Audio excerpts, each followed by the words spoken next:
Eto ako, nag-aalay ng aking buhay.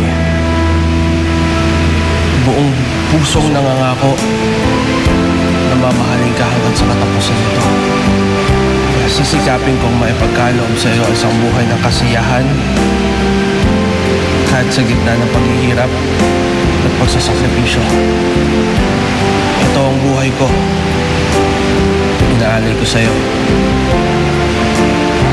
Sumusumbang mamahalin ka, aalagaan hanggang sa ating pagtanda. Sa hirap at ginhawa,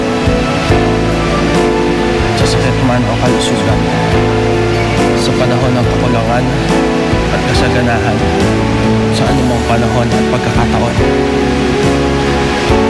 Mamahalin kita parang ng grupo.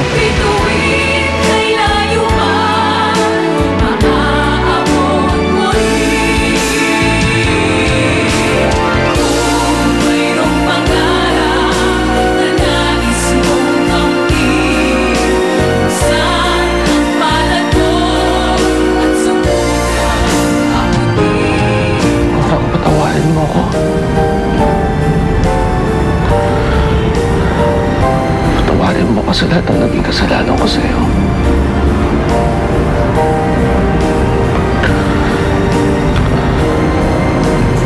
Mahal na mahal kita, Oram. Patuloy kitang mamahalin sa kabila ng lahat.